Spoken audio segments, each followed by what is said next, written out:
Okay. Does anybody have any questions before we start today?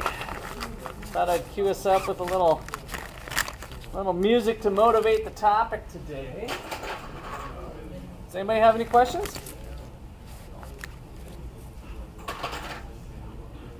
All right. Let me get rid of this thing here.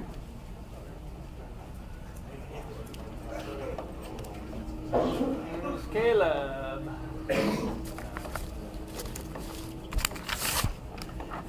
Okay, so I'm going to mark you guys down on the sheet when it comes around.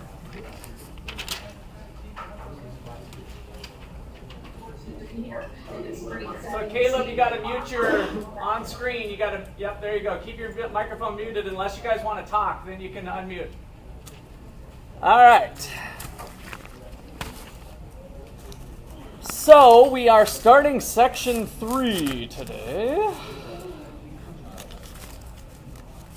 And before we step into this material, I want to kind of set the stage for kind of the rest of this term in the sense of building up the markets. So we're going to think about our big picture.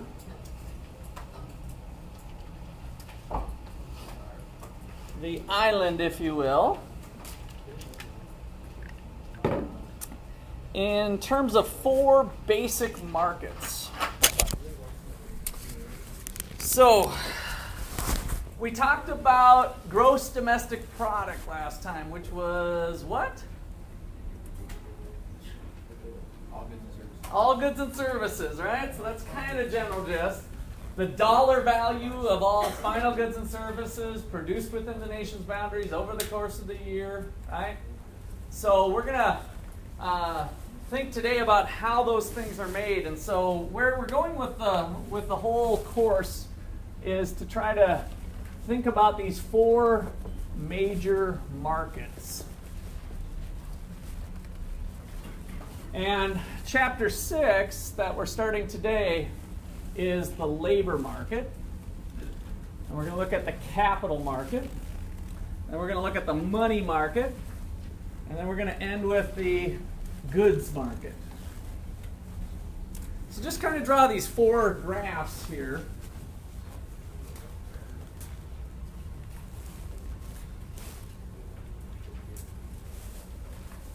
And we're looking at the big picture in terms of resources and production. So the labor market measures labor hours. And we're going to talk more about this today, but we're going to measure the wage. And there's a supply and demand for labor. So we're going to use kind of supply and demand. Whenever we see that, we're thinking it's a marketplace where people are willing to provide it, and then there's buyers, right? So that's our labor market. We'll talk about that today.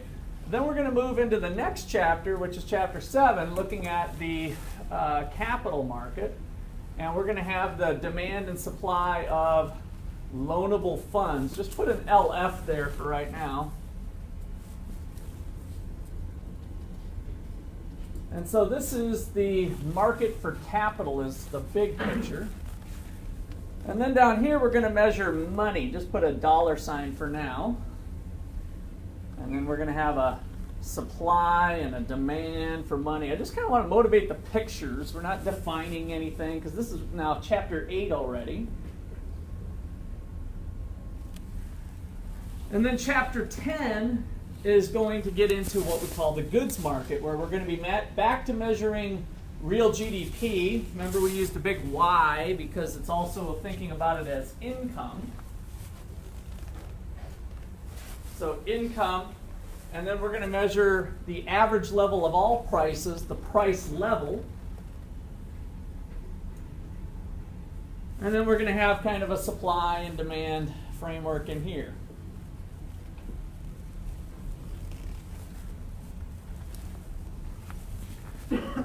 So I'm trying to kind of foreshadow where we're going, that this is the labor market, capital, money, and then final goods, the goods market. We're going to use our economic toolbox of supply and demand within each chapter to kind of have a better tool overall to think about what happens in the world when things change. And we'll also see how some of these markets are interrelated with each other. So labor, chapter 6. Capital, chapter 7, which is this week. So 6 and 7 is what we're doing this week. Chapter 8, we're going to spend so much time on money that we're only going to have a one chapter section that week. So we're going to spend a lot of time on money. And then the goods market, we don't get till chapter 10. We will cover chapter 9 in between, which is the currency markets, international currency, and talk about some of those issues. But these are the chapters that are connected to these graphs so that you kind of see where we're going as we build things up. All right, so some cool things have been going on around the world in terms of growth. So I kind of want to start you off with some data of other countries and think about what income per person is in different countries. So as some of you know, the United States, so we're going to have a country here. The United States tends to be one of the richest countries around, rich in terms of GDP. And we're going to look at GDP. I think this was mentioned in the chapter. Didn't really talk about it in the sections yet. Of GDP per person. Does anybody remember what you call that when we look at per person stuff? There's kind of a fancy word we put on it. Per capita. Good. So that we saw that in the previous chapter too. So per capita income. So income per person is kind of a nice statistic to look at, to think about, well, what is at least the average prosperity per person? Because our GDP is our income. Take GDP divided by the population, you've got income per person. That is counting babies, old people, institutionalized, jailed. So it's everybody, the full population for the country. All right, so in the United States, from 2009, we've got income per capita, which is real GDP per person. So if we want to take our statistics that we've been doing, this little variable here, I'd call YPC, income per capita, is equal to real GDP divided by the population. And in 2009, is the data that I've got here. We had the United States at $46,000 per person.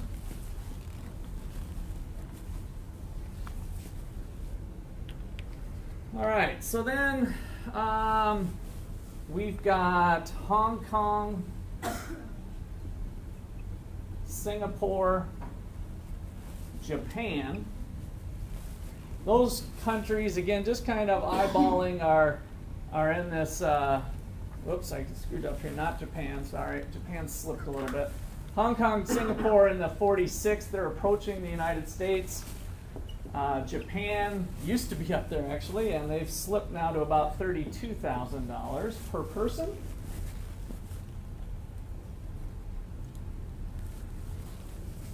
And if we look at some of the European countries, France, Germany's been jumping up a little bit, Italy, the United Kingdom, these countries roughly coming in at that $32,000 figure as well.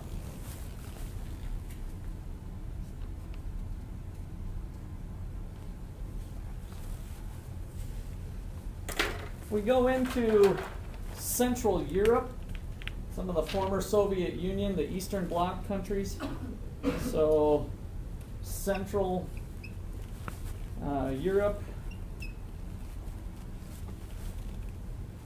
former Soviet Union, kind of the Eastern Bloc countries, Ukraine, although they've had some problems here with Russia pestering them if you haven't paid attention. $18,000 per person.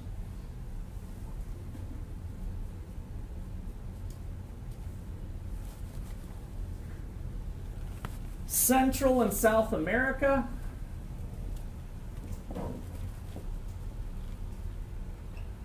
Central and South America. Mainland China. So China, mainland China. Kind of in this 8,000 to 11,000 range.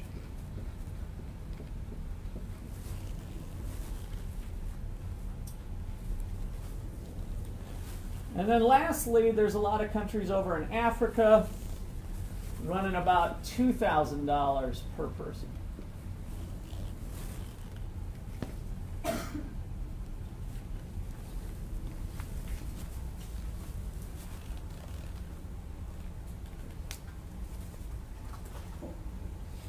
Now, these numbers have been adjusted for something we're going to learn about when we get to that chapter 9, purchasing power parity, which just means that they've taken into account the types of goods that income can buy. So this is a true reflection of the purchasing power of these people on average in their countries.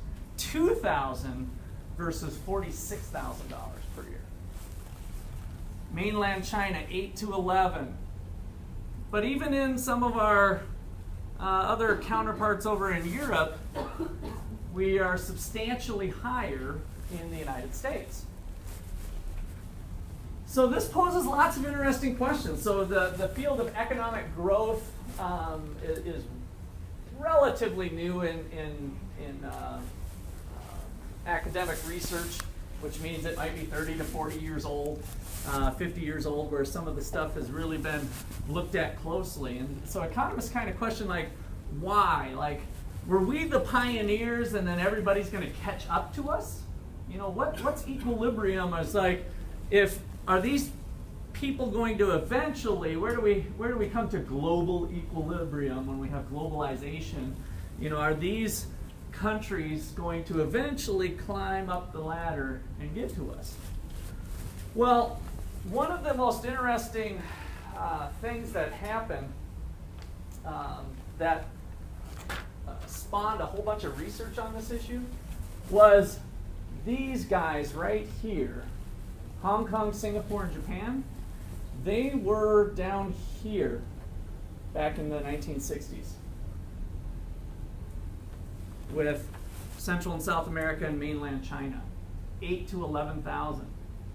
In a 40-year stretch, they have come up and in some cases approached, and depending on what statistics you're looking at, nearly surpassed the United States in terms of income per person.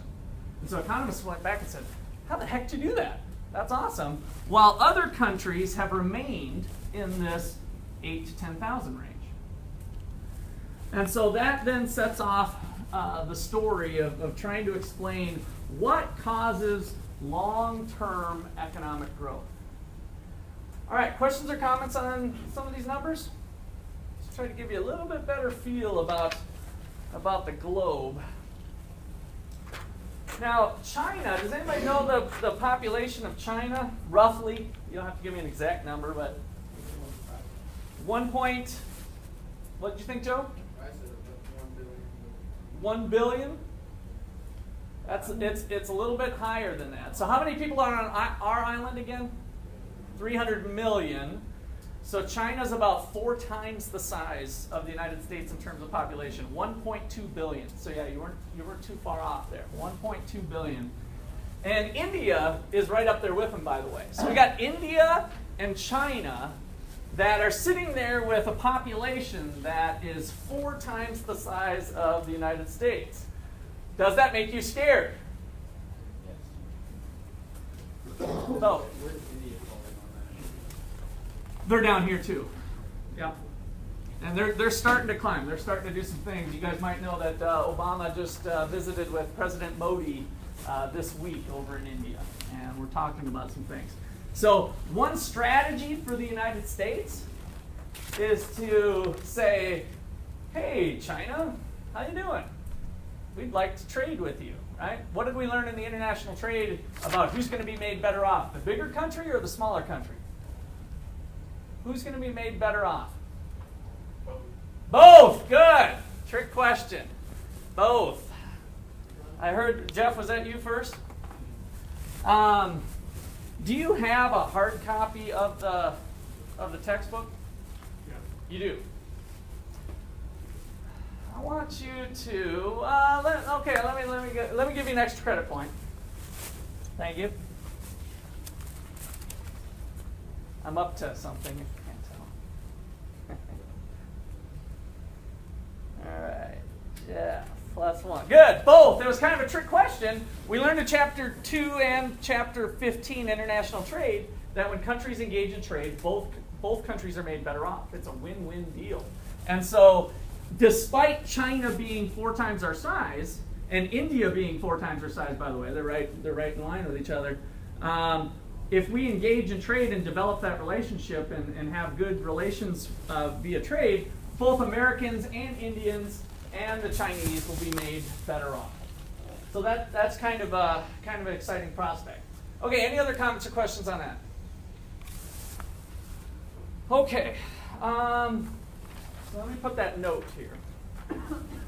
Note, China is 4 times the population of the United States.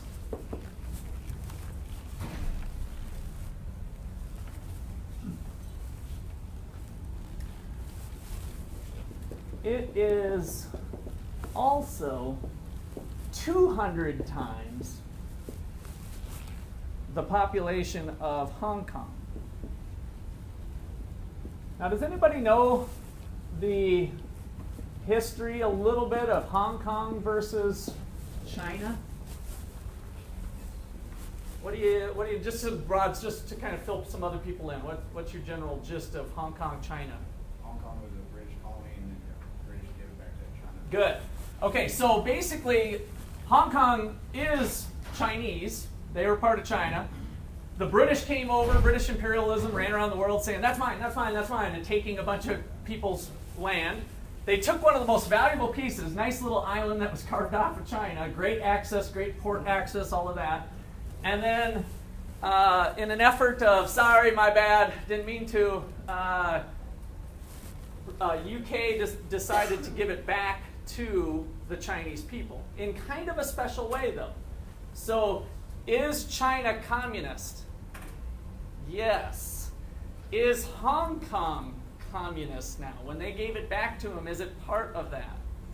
No. So they did some special strings, and the strings were very much motivated by one of my favorite economists, Milton Friedman. And they were trying to set it up with a market-oriented, rule-based place. Rather than giving it back to communist China, they said, hey, we will allow you to be your own sovereign place as long as you create basically a free market economy and allow people on their own to flourish according to what they want to do. Because bear in mind, they had occupied it and was operating as an economy before. So they kind of set into place these fairly stringent rules of property rights and rules about allowing freedom to flourish in Hong Kong. Hong Kong, at the time, was down here. And when they did it, Hong Kong flourished. And so that was one piece of data that economists have used to say, how do economies grow long term? Why did Hong Kong grow, but yet these other countries did not? And the answer that the research keeps pointing back to is strong property rights and a strong rule of law a rule of law. We've established on the books how property rights work. We have court systems in place so that if your rights get infringed upon, you could take somebody to court. We're not running a rule of kings and queens or a rule of a dictator. It's the rule of law. Everybody knows the rule book ahead of time, and then we just say, go for it. Do what makes yourself happy, right? And we just let it go. And Hong Kong has been a big success story. Okay. So there's a little growth rule of thumb that's kind of handy for you guys to use even outside of economics. You might even use it in biology class. And it's called the rule of 70. Also called the rule of 72 a little more formally, but I think the textbook here, let me keep that for a second. The textbook here took kind of the easier number, because it's nice and round, of 70. It works about the same way. So the rule of 70 is a shortcut method to approximate the number of years it will take a variable to double in size, given a rate of growth.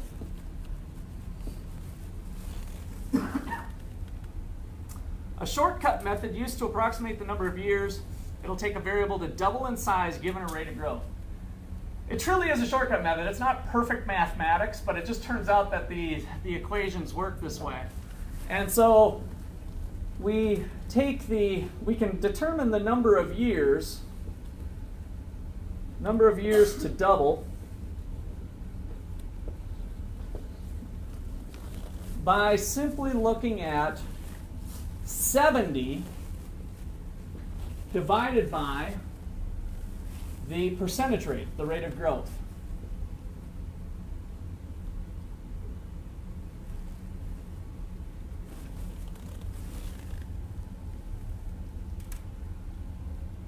So from our example, let's just see how this thing works.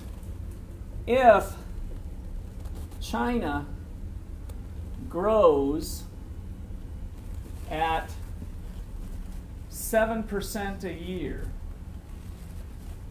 and this is economic growth. If China has economic growth of 7% a year and is currently at a per capita income of $8,000,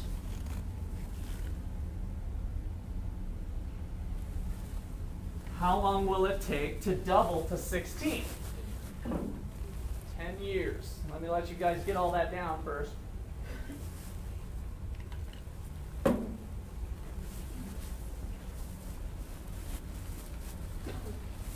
So if China has real GDP per capita of 8,000, how long will it take it to double? We just take 70 divided by 7. Now notice there we're not doing 0.07, so that's an important little thing here. This is the growth rate as a percent. 70 divided by 7 equals 10. 10 years.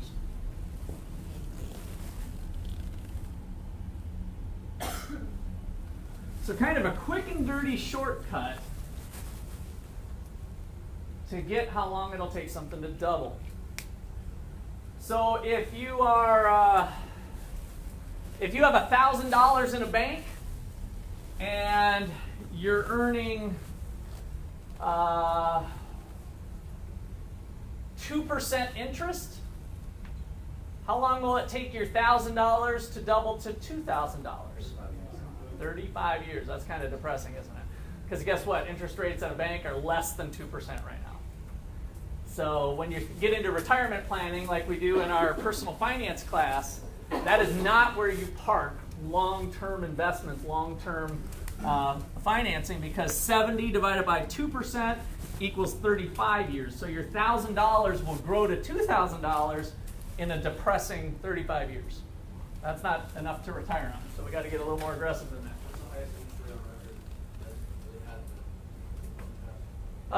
The highest interest rate for what? The growth rate? That's a good question, Connor. I don't know the answer to that off the top of my head. So don't Google it now, but I want you to Google it for next class. Bring it in.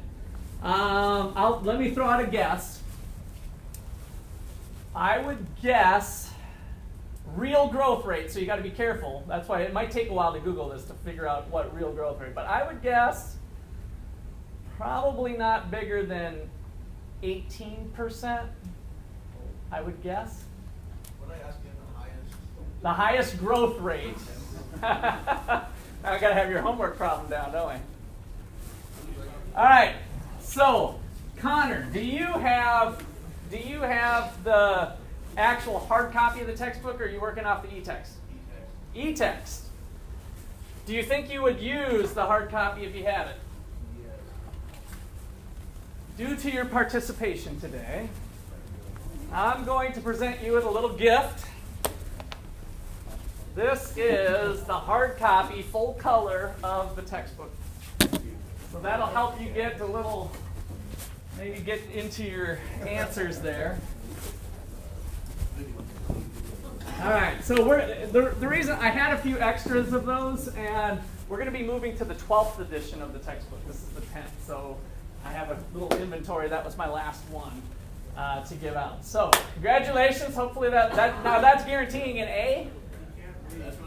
Oh, he can't read. That would be difficult to carry out the rest of the way if that's the case. Okay. So that is the rule of 70. Let me challenge you a little bit more. So this is kind of part B to this question. When will China catch up to the United States if the U.S.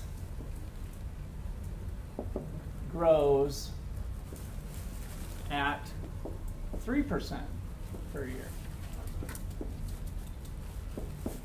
Now we're getting a little bit more complicated. So I'm asking you, when is China, assuming these numbers, 7% a year, when is China going to catch up to the United States if it continues to grow at a 7% rate and the United States grows at 3%? It's a little more difficult. Start thinking about that one. Here's a little hint. I would draw kind of a timeline. So here's China today. Da, da, da, da, da. And here is the United States today. Da, da, da, da, da. And think about the rule of 70 to each one. I don't even want you to calculate an exact answer. That would take up too much class time, let's say. And the exact answer, as we were saying, this is just a shortcut method. It's not going to be real exact. But it's nice to get a ballpark. Like, how soon would China actually catch up to us if they can persist at a 7% growth rate? So think about that one. Start writing down your timeline. We already learned that China's going to double to 16,000 in 10 years.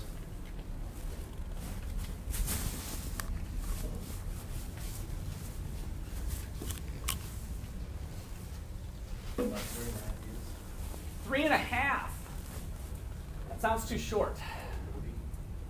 Actually, like way short. How much? 40 years you came up with? Ballpark 40? Okay, I have not worked it out. I hear a couple other people saying it sounds about right. So let's just kind of think about it together. We're here at 8,000. China, after 10 years, doubles to 16,000. And then another 10 years, what do they get to? 32. So now we start to see the power of compounding, right? This is kind of a compound interest thing going on. So another 10 years, we're at 20. They get to 32. Another 10 years, we get to 64. Now 64 is greater than what we were for the United States. But what's going on at the United States? They're doubling. So when does the United States at 46 double to 94? 23 years. 70 divided by 3%, right? 70 divided by 3, let's just call it 23 years. So after 23 years, doing kind of our timeline thing, just ballparking it here, we get up to 92,000. So China's still not there yet. Now, when is the United States going to double to 184?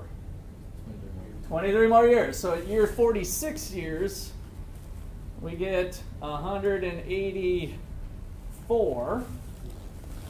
Now, China at year 40 gets to 128. All right.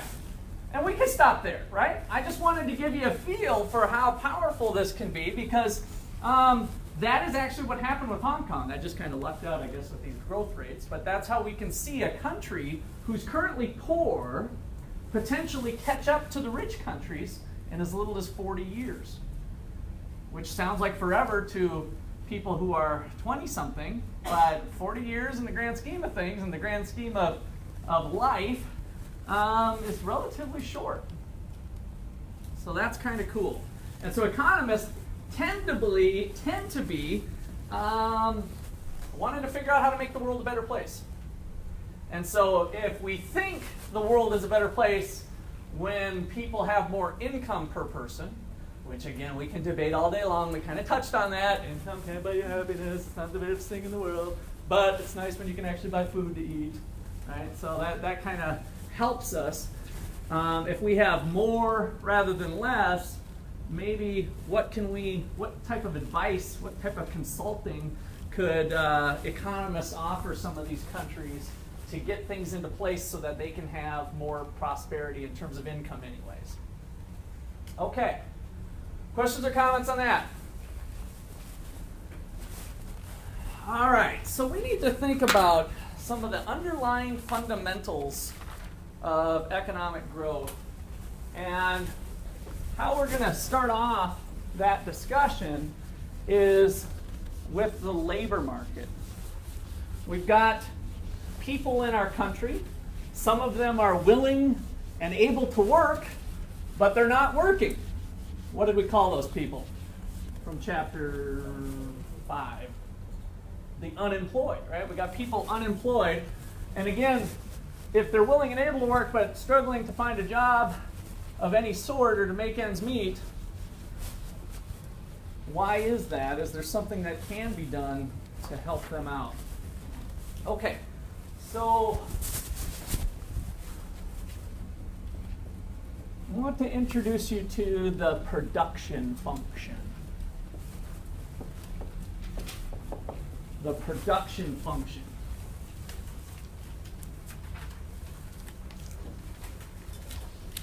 So the production function is simply something that shows the relationship between inputs and outputs. We're not talking about money at this point. So from our pictures, we're kind of focusing in on figure 2.3, where we've got this production process. Here we are at a point in time, we've got a certain amount of land, labor, capital, and entrepreneurship. We can kind of think about a stockpile of resources at any point in time. And we want to figure out how can we make the stuff that we want. Pizza, t-shirts, basketballs, Starbucks, chicken wings, all kinds of stuff, right? So there's a production function, and I want to think about what that thing looks like. If I was to draw labor on the horizontal axis and output, or real GDP,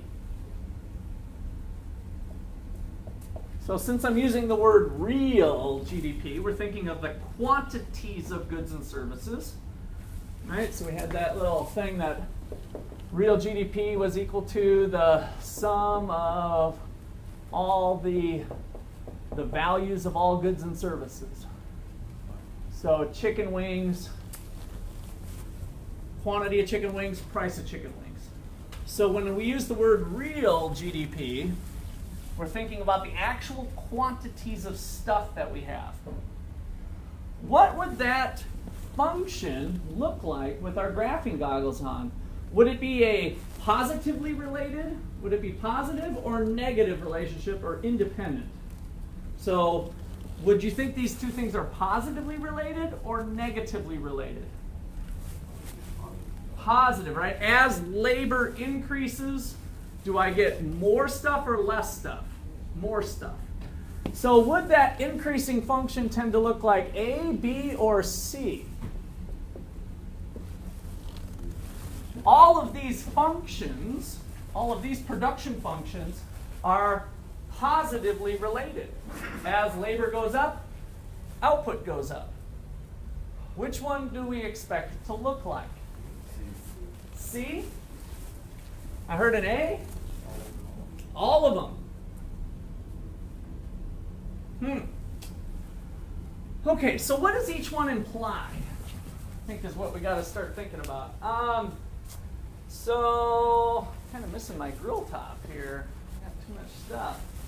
So, this is an example I went through in micro class, so I want to rehash it here for macro because the concepts are powerful. In fact, this is one of the top 3 of all economic principles of all time.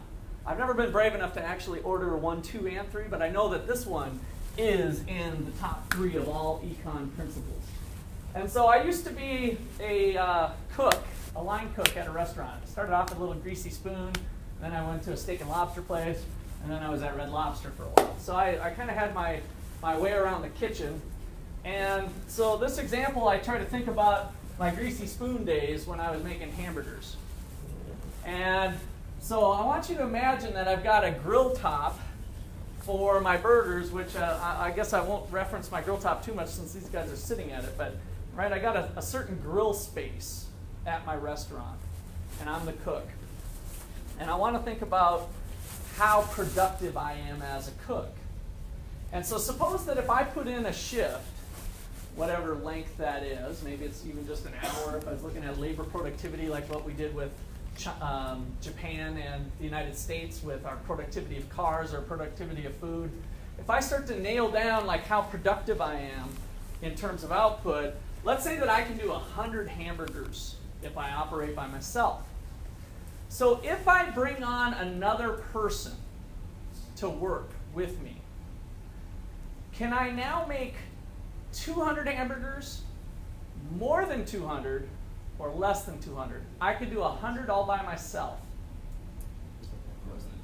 So I can do more. Am I doing 200, more than 200, or less than 200? Less than 200?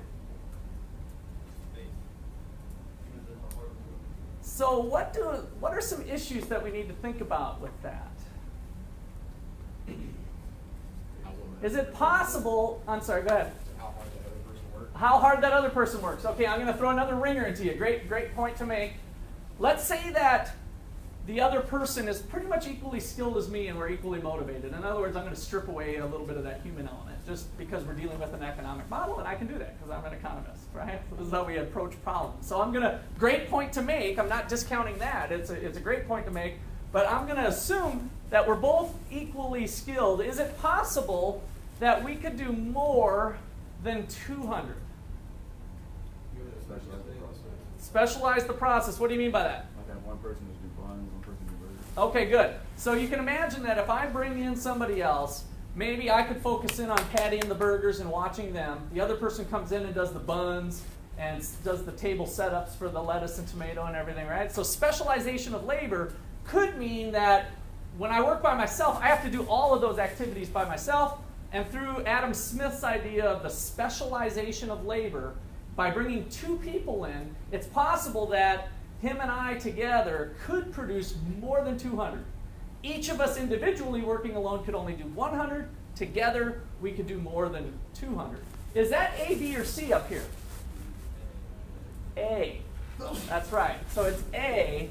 So if we were to graph this thing out with A, if one person can do 100 hamburgers, what A tells me is that 2 people can do not another 100, but maybe another 120. I'm sorry, 220. Another 120, but on top of what we were doing already. Right? That's what A is reflecting. A reflects increasing returns. Increasing returns to this input labor. Now, when I bring the third person on, are we going to do another 120 or maybe even more? So are we going to jump to 240, maybe even 260? So a third person. Maybe there's some further specialization. You toast the buns, I'll do the burger, you do the setups, right? So maybe there's some further specialization, we could squeeze it out. Fourth person. Fifth person. Sixth person. Seventh person. Now we're just tripping over. Eighth person. Ninth person, right? 10th person. 11th person. 12th person. In other words, until I start maybe adding more of all resources, we can confidently predict that if we keep at least one resource fixed, in this case it's the grill top, if we keep at least one resource fixed, then the returns that we get from adding additional people will eventually diminish and look like C. And that is one of the key economic principles of all time, the law of diminishing returns. The law of diminishing returns. So this one here, I'll write that out. This one shows constant, by the way. Keep adding and this is kind of what a lot of people think is like, oh, we'll add another cook. If we need 200, just add another cook. If we need 300, just add another cook. If we need 400, just add another cook, add another cook, add another cook. They kind of have this perception of constant returns. But that's not reality if we're not at the same time providing the same amount of resources. If we're not scaling everything up together, then we get the law of diminishing returns or decreasing returns. Diminishing returns is captured by this C graph. All right. So let me write out that definition so we have it front and center, something we'll draw back on all the time. The law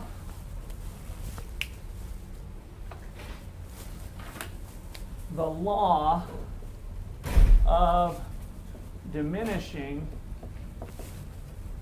returns. The law of diminishing returns. As you add more and more of a variable resource, like cooks from our example, as you add more and more of a variable resource like cooks to at least one fixed resource like the grill, which would be a piece of capital we'll put in parentheses as a reminder. So the grill is a piece of capital. As you add more and more of a variable resource to at least one fixed resource, the additional amount of output in this case hamburgers, the additional amount of output, notice this word additional too, the additional amount of output eventually diminishes.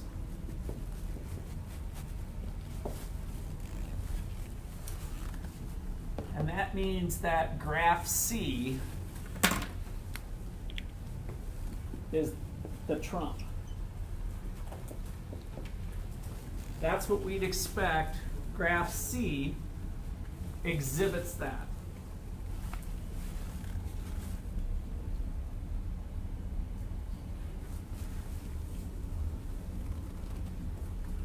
Let me show you graphically. Let me do one additional extension on this graph C, because you might see this on a homework problem.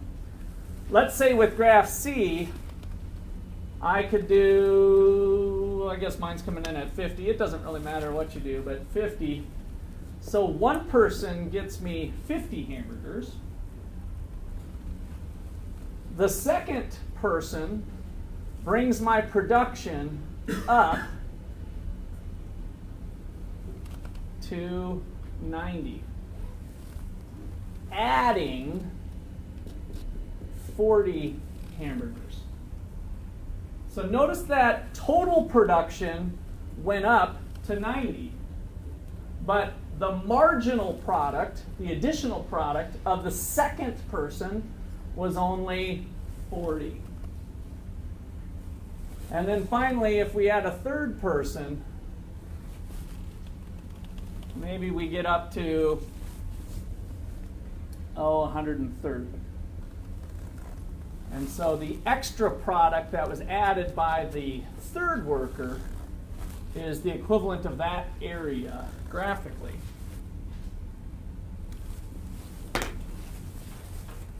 So the key here is that the third person added, oops, I meant to say 120. Sorry, it was 20 units. I think I might have said the right thing, but this should be a 120.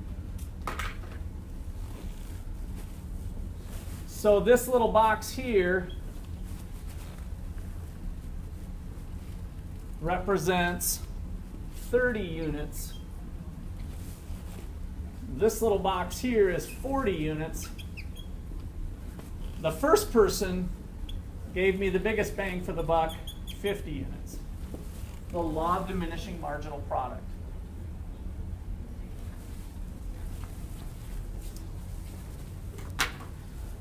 So as I said that, I want to add on to this thing an or. I didn't want to do it at the time, but this is the law of diminishing returns or marginal product.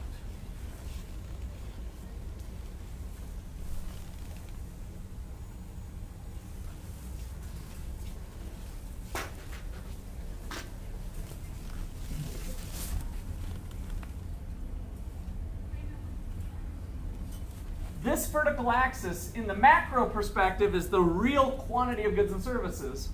So as you'll see in this chapter, you can also generically think of it as the total product. So this could be thought of as total hamburgers, total product. The total product went up from 50 to 90 to 120 is what the production function is telling us.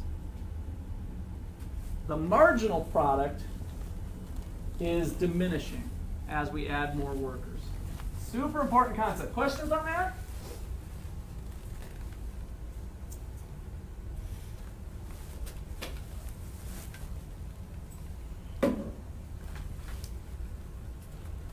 All right, so time to bring in some money into that.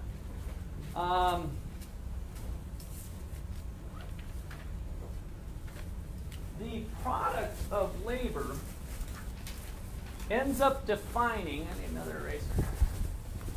The product of labor ends up defining the ability, the willingness and ability of companies to pay for that labor. In other words, in theory, how does the willingness to pay, if you're the restaurant owner, the first cook brought you in 50 burgers, the second 40, the third one 30, what's happening to your willingness to pay for additional people? It's going down too, right? So that's going to be our connection to money, is that since the production of each additional person is falling, then in order to justify paying additional people, that's going to fall as well because of this process. Now notice I'm not singling out it, as Chris said here, this person might be equally skilled as this person. That's not the point. We might need to pay one wage to all of them because they're all equally skilled. The only thing that mattered is who was the first one, who was the second one, who was the third one, right? So we're not talking about differentials in pay due to skills or abilities, but simply economics. That this is the way it works. We've got other resources that are fixed, which is going to drive down marginal productivity, which means I can't continuously afford to pay at a rate that looks like B at a constant rate. Eventually, I'm going to have to tap out. I'm going to say, whoa, we're going to have to stop at a certain point, especially if marginal productivity gets to 0. By the time we're on that grill top and we've got 9 people, the 9th person might not be adding anything. We might have completely flattened out this movement up by the time we're adding on the 9th person. Okay, so the labor market. Oh, let me make a comment on that first here with you. So labor demand, which we'll be calling LD later. Labor demand shows the quantity of labor demanded at various real wages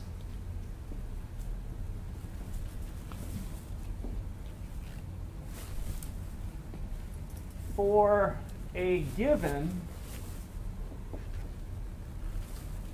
capital stock and technology.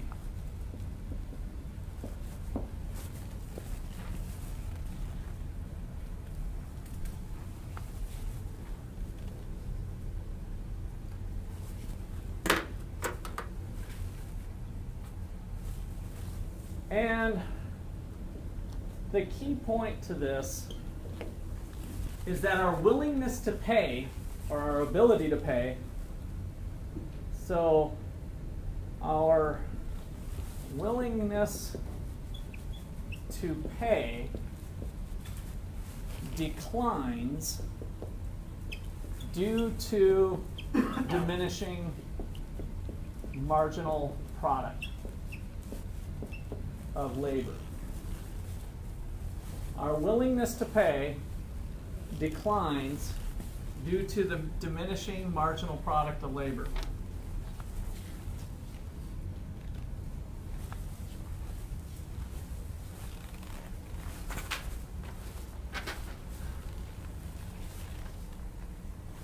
So if we graph this thing out, the labor market, we get a labor demand curve that looks like this.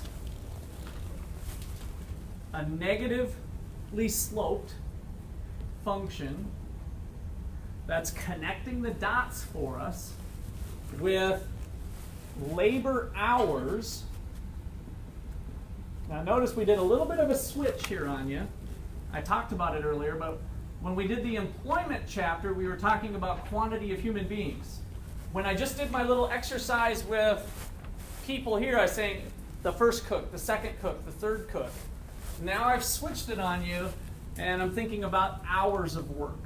They tend to go together, but it is a different variable. So the more and more labor hours I hire, the less I can pay in terms of the real wage, which I'm going to use a little script W. That's supposed to be like a small case W. I'll try to put a little curly Q on it. The real wage. And we'll talk about that here in a sec. So as I hire more people, more labor, the amount I can pay in terms of wage declines because each additional hour diminishes. Now, do you think that's a fair statement in terms of an individual? If we looked at Russ's productivity on a shift, that the 8th hour, Russ is less productive than he was in the 1st or 2nd hour? Is that possible? Yeah, right? You guys get tired at work, right? You're kind of sick and tired of being there at some point. And so even at the individual level, the 8th hour of work, you might not be as productive as you were in the 1st or 2nd hour of work. You might be more at it early on than you were before. So that kind of works with the individual as well. All right. I'm going to talk more about that in a second, but I kind of want to complete the labor market and draw in the labor supply curve. The labor supply curve.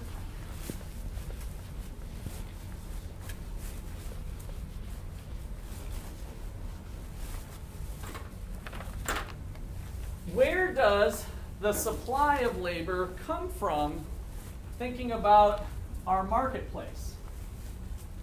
Where does the supply curve, who is the supply curve in the labor market? Households, right? So kind of tie back to this picture, remember that households own all of the resources, land, labor, capital, and entrepreneurship. They are supplying in the resource market, they are the supply curve. And businesses are the buyer. So one thing that's a little weird, especially those of you who had micro, it might be less so for those of you this is new, is that the demand curve is the businesses. And the supply curve is the households in the labor market. The households are the supply curve. The demand curve is the business. And so labor supply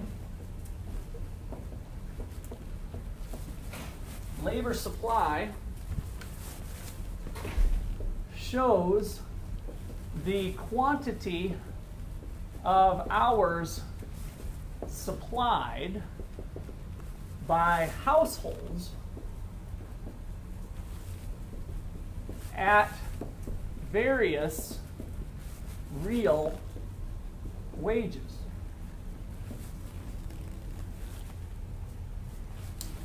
Given the size, since this is macro class, the size of the labor force.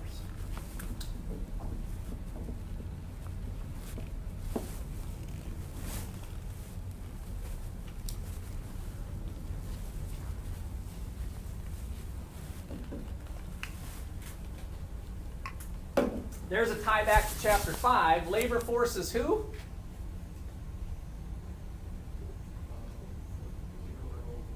People unemployed and people employed. Yeah, that's kind of the easy way to think about it. Those people who are working, we kind of assume that they're working because they are wanting a job and they're not coerced. It's not slavery, right?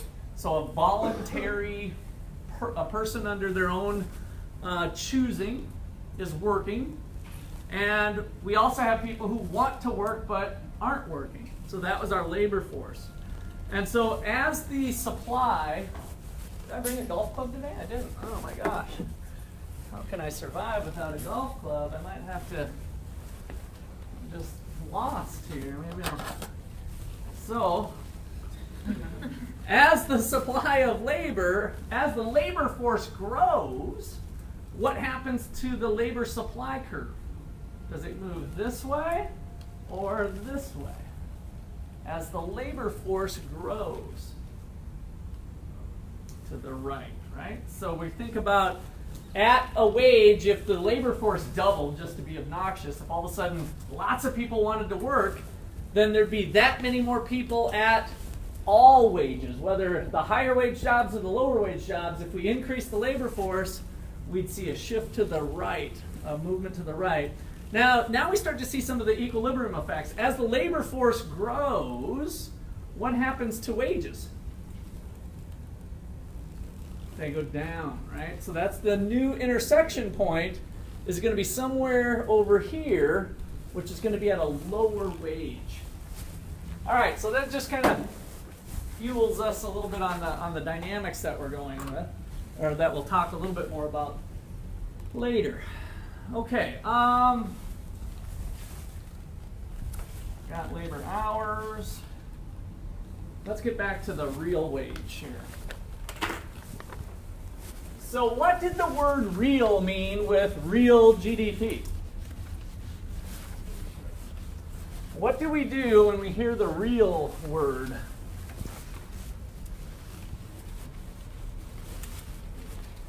Real GDP as opposed to nominal GDP meant the base year prices. We fixed prices. We've kind of gotten rid of inflation effect. So we've got the price effect filtered out, and that's what we've done with the real wage.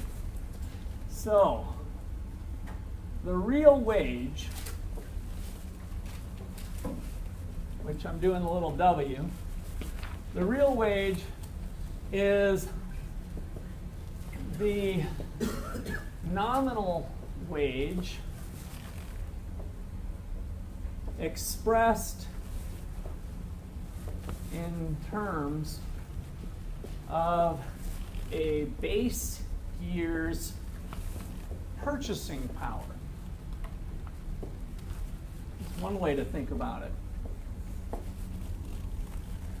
The real wage is the nominal wage expressed in terms of a base year's purchasing power.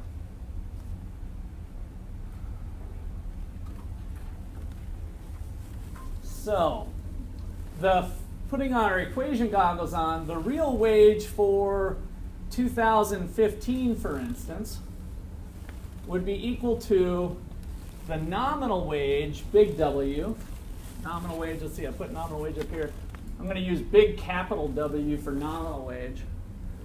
The nominal wage in 2015 divided by the price level in 2015. Maybe our CPI index, for example. So maybe that's 120. We'll do a little example here, make sure we're tracking on the right spot. So that's our formula for calculating the real wage. All right. Does anybody have a nurse as a mom or a dad? Got a few, always usually have a few nurses. So let me, who raised their hand back there? Kyle, was that you? You know, you don't have to be specific, but I was just wondering if, do you know roughly what your mom or dad makes per hour? Per hour?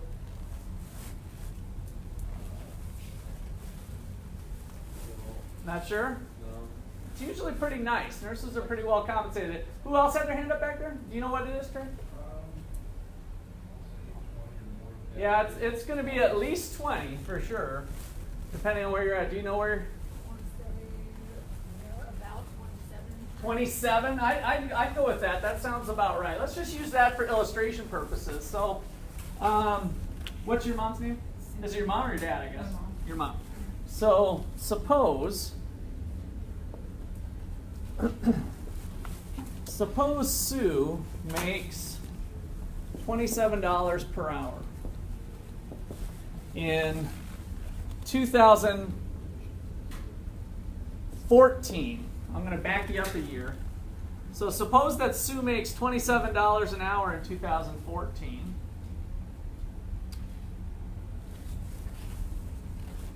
And has found out that she will get a $1 per hour raise in 2015. Now the economy is starting to heat up, but nobody's been getting pay raises, and so Sue is pretty happy with her $1 an hour raise. She thinks that's pretty cool. We're going to go up. I'm going to be up at 28 now. Now, if, let me start down here, I guess.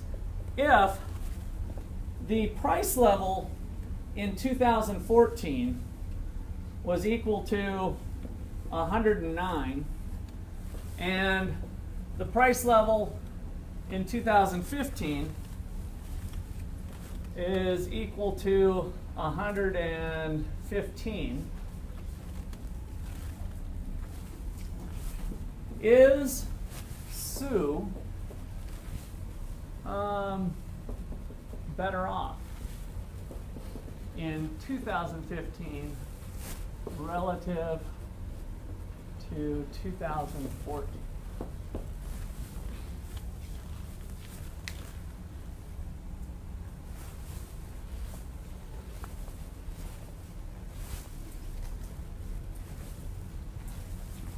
All right, so what I'm asking you to do is calculate the real wage.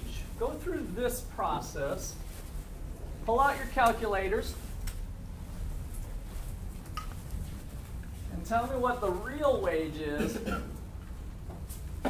for Sue in 2014 and 2015.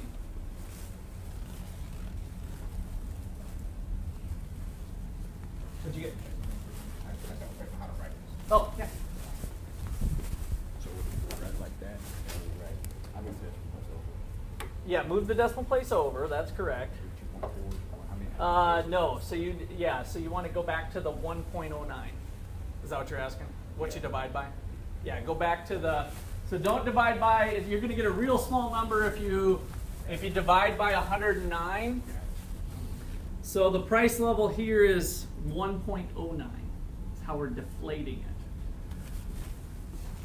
So what did you guys get here? The real wage for 14 is equal to the nominal wage in 14 of 20, what did I say, 27. 27 divided by 1.09. The real wage for 15 is equal to 28 divided by 1.15. What'd you get? I don't have this worked up ahead of time. I just made this up. 24.7. How much? 24.7. 24.7. 24.3. Now, is this 24.7%? 24.3%? What is that? Dollars per hour, right? So we can think about the way we did the math here by deflating it. We took the nominal wage and we adjusted it by the price level. So this is still dollars per hour at the end of the day. So it's $24.70 if we want to think of the normal way we do 70 cents. So $24.70 per hour in 2014. Now she's at $24.30 per hour.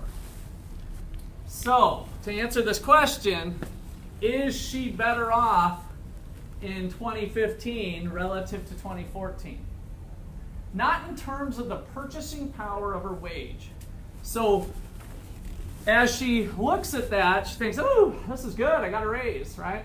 But when she goes to the store with her $28, when she goes in the store with her $28 paycheck, how much stuff can she put in her cart relative to what she could do last year with her $27 paycheck?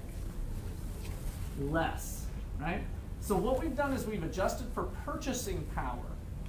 We're saying that the shopping cart only has a quantity of 24.7 versus 24.3. So the quantity, the purchasing power of our wage has gone down. So she's actually experienced a decrease in the real wage while experiencing an increase in the nominal wage. And that's the power of inflation. Okay, questions? Yeah. I don't understand the terms of a base year's purchasing power. Okay. It's just that year. Right. So I didn't give you that information on this time. So the base year was sometime prior. So if we took, let's just say I make 2004 the base year, okay? What does that mean for the base year if she was making, well, what does it mean? Say if 2004 is the base year, let me just throw it out. If the base year is 2004,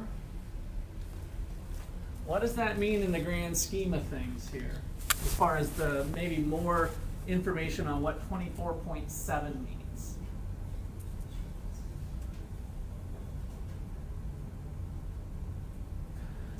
How how much stuff did $27 buy me in 2004? Look at the formula, look at the numbers. How much stuff did $27 buy me in 2004? 27 divided by 1, right? So that's just because of the base year thing like we did last year. So that gives us our anchoring spot. So in terms of my purchasing power of my 2014 relative to 2004, I'm changing the problem notice. I'm looking at this one in isolation and comparing it to the base year. My $27 today buys me what 2470 would have bought back in 2004. And then I can do the same thing here, comparing this to the base year only. And then we can do what we did initially, is comparing this one to this one, kind of ignoring the base year. We just know that our purchasing power went down by 30 cents worth of stuff. But it's still 30 cents of stuff that I could have bought in 2004. It's kind of the link back to the base year. It's kind of like looking at the basket. Yes, it is looking at the So this basket. one. Mm-hmm. That's right. It's the basket of goods in that arbitrary year of 2004. How much was in that shopping cart? There was 27 items in that shopping cart. And now there's only 24.7 items in that shopping cart. And if we would have gotten a real bump in pay, then we might have needed, I don't know what this, we could work it backwards, but let's just say, what, $30 or $35. A $35 paycheck would probably put us at something much larger than 27, right? And then we would have had more stuff in our shopping cart relative to what we could in 2004. Okay, any other questions or comments? So the main takeaway here is that on this graph, we're looking at the real wage in terms of real purchasing power by both businesses thinking about their purchasing power and households looking at their purchasing power. They've taken into account inflation in some way, shape, or form. Okay. So, how does this thing move around? You know what? Let me write down the interpretation that we just did, so you guys have that in your notes. So, Sue has experienced a decline in her real wage.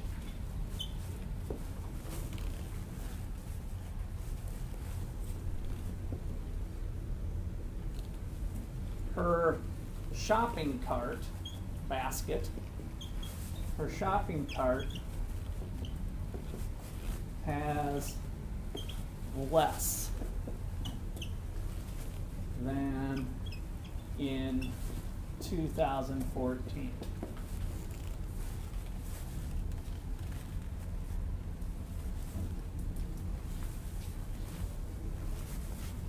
Since I'm tying it back to quantities, I know this is a little bit nebulous, but I can calculate how much less is in her cart by doing what with these numbers?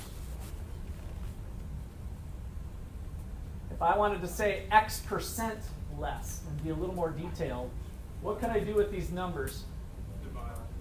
Divide, multiply. Give me a formula. Tell me exactly what to do. You can subtract. Rate of change. The rate of change. That's right. The rate of change of the two things. Which one's the new one? New minus old divided by old. Let's do it. Let's just check that out here. What happened if we take 24.7 minus, 24.3 minus 24.7 divided by 24.7. What is that percentage equal to? Negative what? 1.6? Negative 1.6. Did other people get that? So now we can make the statement on the news line, well, Sue, you lost 1.6% of your shopping cart. I've taken the dollars. You experienced a pay raise of how much? We haven't done that one yet, since we're having so much fun with this new number, old number business. New number is, how much of a pay raise did she get in nominal terms? New number? New number? 28. Old number? 27, right? Woo, this is fun. This is easy. 28, who said econ's tough? 28 minus 27 divided by 27. What kind of pay raise did she experience? 3.7%. Everybody else get that? So the lingo here is that, Sue, you got a 3.7% increase in pay, but you went to the store and bought 1.6% less. Purchasing power has gone down due to inflation. Okay, let me put that last comment on here. So she got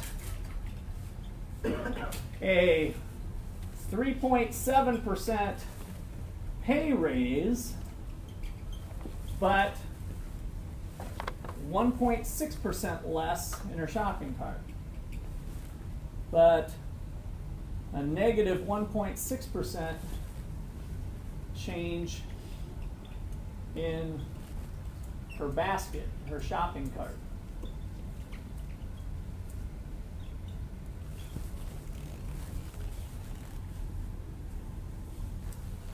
She got a 3.7% pay raise, nominal terms, but her real purchasing power went down 1.6%. All right, any last questions or comments on that? That was good. So, market time, market changes.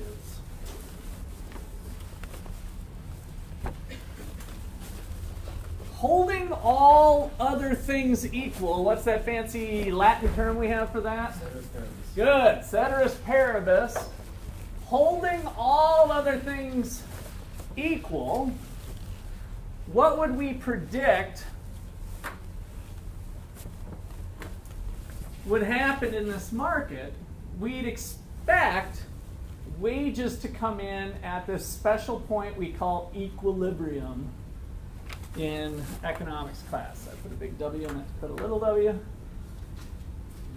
So equilibrium, maybe this is $10 an hour just to kind of motivate things. This is a real wage though in terms of purchasing power, right? So $10 per hour, that's where we'd expect things to get, because if we were higher than 10, what would we have in the labor market? If we were at something higher than 10, we'd have a surplus. Now, what did we call a surplus of labor in chapter 5, this last chapter we just came out of? Unemployment, right? More people wanting to work than are working. And this ties into our little song at the beginning. What was the song kind of talking about, part of it? Minimum wage, yeah. So if the government comes in and says, are you kidding me? $10 is way too cheap. In order to raise a family of 4, you can't be making $10 an hour. And quite frankly, that's probably true. Maybe you need to find another job or something, but $10 an hour ain't going to cut it. Maybe it should be at 15. So let's just make a law that says no wages can fall below 15. What's the result from our economic model? Well, at $15, we've got this many people wanting to work. We've got this many people that firms are going to be able to afford to hire. And at $15, we have this surplus of labor unemployment. If we had a minimum wage of $15 an hour.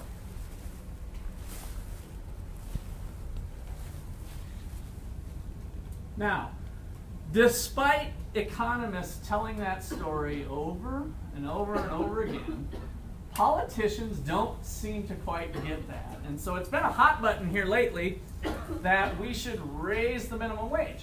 It's got lots of good fluffy stuff to the story. People's perceptions are that, hey, I'm currently making $10 an hour, now I'm going to make 15, woohoo! And that's true for some people. these people. But some people are going to find themselves on unemployment benefits. Why can't I get a job? It seems like there's no jobs around. Well, part of it might be due to the implementation of that policy. And so there was an interesting study on this last go-round. In fact, it was using around about these numbers. And the general consensus was that there'd be overall net job loss. I don't think there was an economist out there that really believed that the supply of labor or something. Some people were arguing that maybe the demand or the supply was a little steeper than that. And if that's the case, then maybe there's less jobs lost. And so there's those possibilities. But when we look at the grand scheme of things, if we raise minimum wage jobs, hamburger prices are going to go up at McDonald's. Now, the argument back to that is to say, well, who cares? I don't mind paying $1.30 for the dollar menu instead of $1. So what? If I'm helping people have a job, right? Now, what is McDonald's long-term incentive to do when they change process over time? Do they look for more labor-intensive methods or more machines to do stuff that labor used to do? Now you got it. So over the long, maybe there's a short-term effect that the wage does. There's people are there and hey, the hamburgers are more higher priced, but the invisible hand's going to start to work its way so that they start to seek labor substituting technologies. And before you know it, we've got basically robots at McDonald's. There's not even a human being there. We walk up, we say, hey, I want some of this. You know, are we that far out from having that happen? Maybe not. There might just be 1 or 2 people working McDonald's and the rest of it's all computerized, just like a vending machine. Okay, Chris. Why do you say those people that say that people make more money, they spend more money, so that helps the economy? That's another argument, like you said, politicians use a lot. Yeah. So the argument back to that is that we've taken, if this many more people are out of jobs, we have transferred some money from the employer to the employee. So what money we are taking out, we've taken out of the employer's hands, potentially, at least some of that. And so that employer would have spent it on something else too.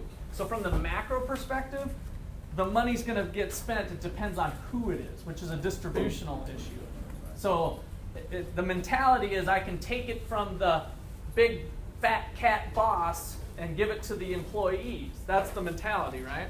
And to some degree, that's true, at least in the short term. But it's missing out on this quantity effect of we're having what we call a dead weight loss in economics of there's less people working. And so the pie has kind of shrunk.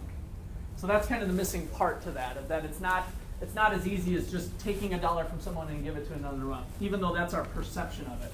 And that's why it keeps getting passed in politics all the time. Okay, other comments or questions? All right, so shifters. What makes this thing move around? You know what, I guess since I opened up my mouth with minimum wage, I should make let me write a couple things down. So minimum wage is a legal minimum set by government.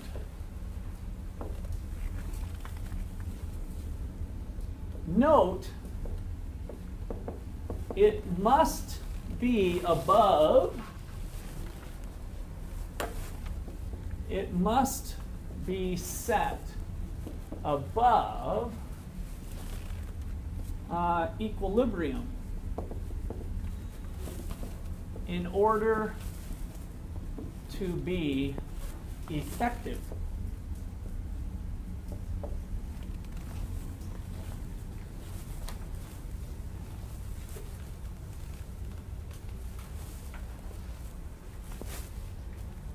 What is current minimum wage? $7.25. 725, I think, is minimum, federal minimum. What does McDonald's here in Ottawa pay? Does anybody know? We got any people at McDonald's that are willing to share? I don't work. Or friends? It's $8.50. $8.50, yeah, I would think it's at least $8. So when I did my little example, I was assuming that we had a effective minimum wage. In Ottawa, if the going rate that they're paying starting is $8.50, does the minimum wage have any impact? No. In fact, if they raise the minimum wage from $7.25 to $7.75, is that going to have an impact at the local McDonald's here in Ottawa? Not at this time. Not until market conditions would change in some way, shape, or form that might make it effective. So there's lots of markets all over the place that the minimum wage is not effective. So that's an important note. It's got to be set above the equilibrium in order for it to be effective. When it is effective, it causes unemployment. Effective minimum wages cause unemployment.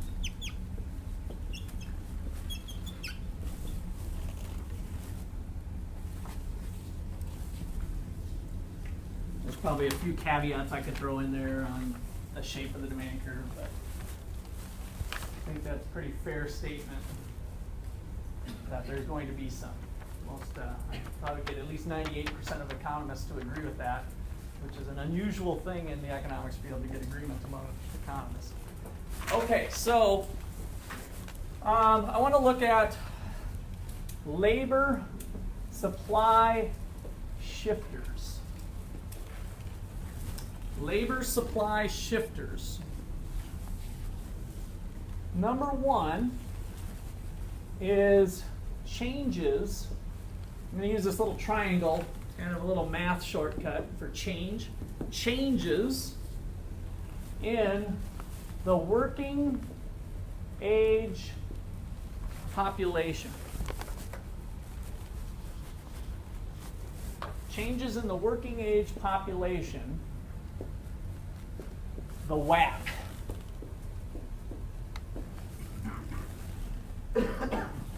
An increase in the WAP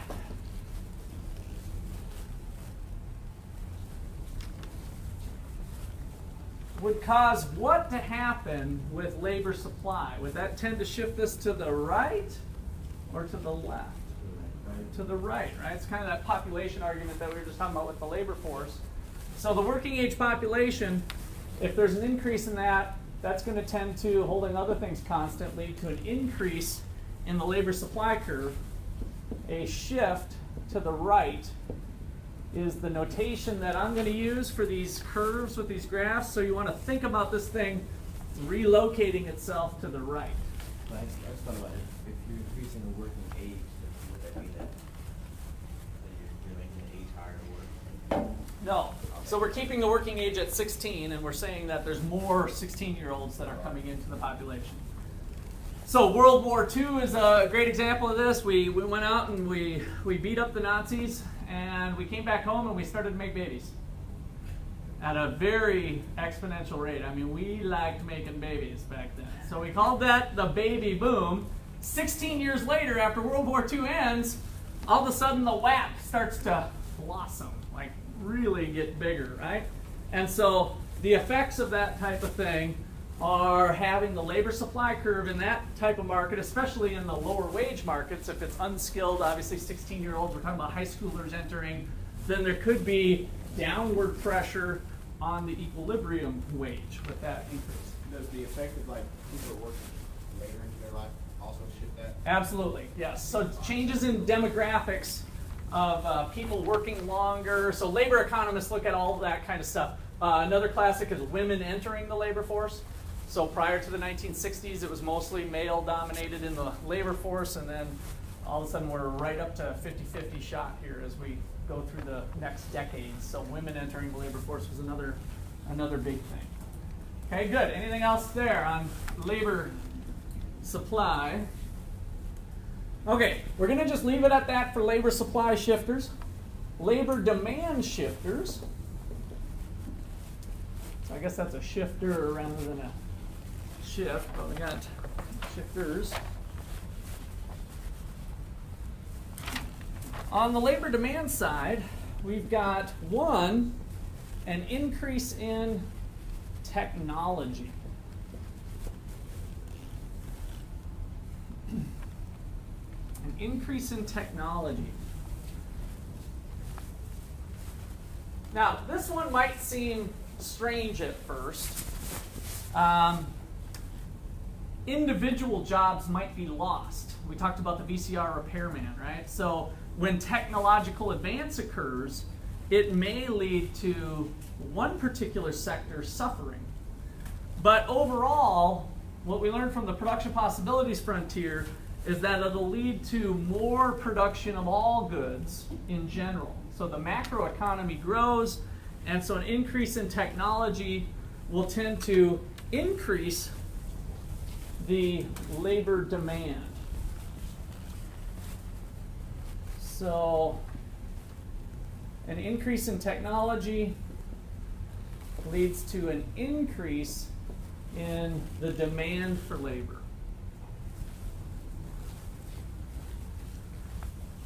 Now, to kind of put a little human interest back into this, people who have higher tech skills, do they tend to be higher paid or lower paid?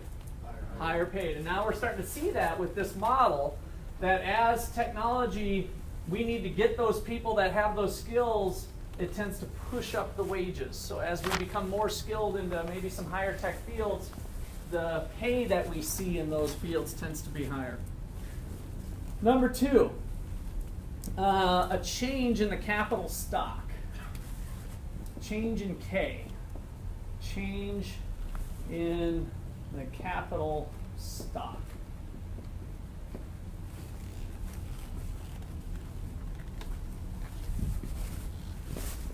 Now this one too is a little bit odd when we think about machines taking over human beings' jobs. So an increase in capital, what does that do to one person's productivity? Remember, productivity was the idea of me making 100 hamburgers and looking at how many hamburgers I can make. As I add more machines, technology, what happens to the productivity of an individual worker?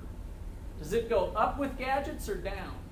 Up, right? That's the whole point, is that it might be a labor saving in terms of the number of jobs that I have, but if we look at the average productivity per person, it goes up. A couple people might become unemployed, they have to get retooled, retracked into something else, but productivity goes up with an increase of capital. So an increase in capital leads to an increase in the marginal product of labor. When people are more productive, employers want more of them on an individual basis. They're willing and able to pay more for each person. So that'll lead to a shift to the right of the labor demand curve. A shift right. Now these shifts are kind of similar, but let me just put a little more teeth on this one.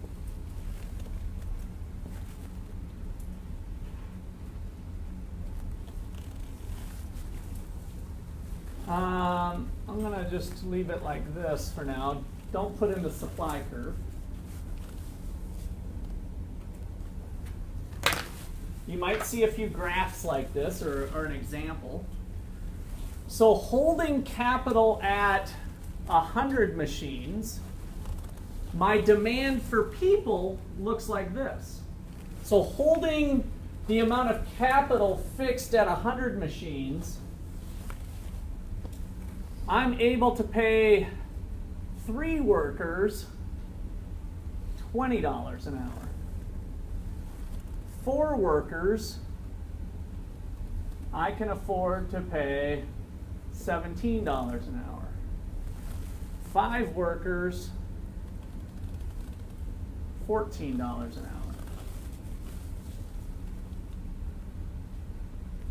Why is my ability to pay for the additional worker falling?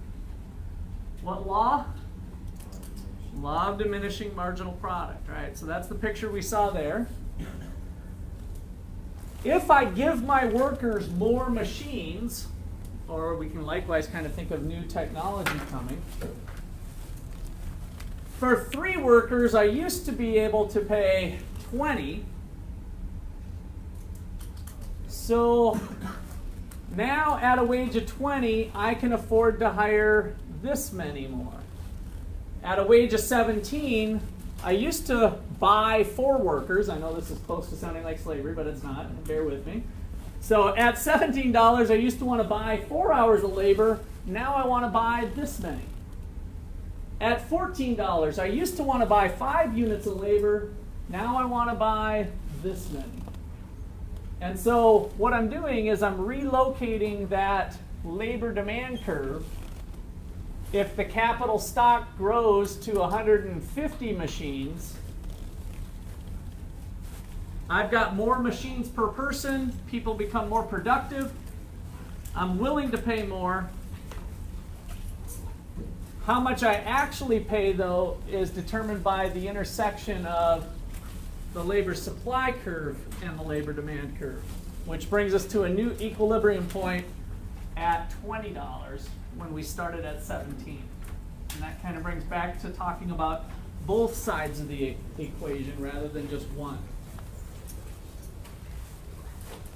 Okay, I think we will call it a day right there.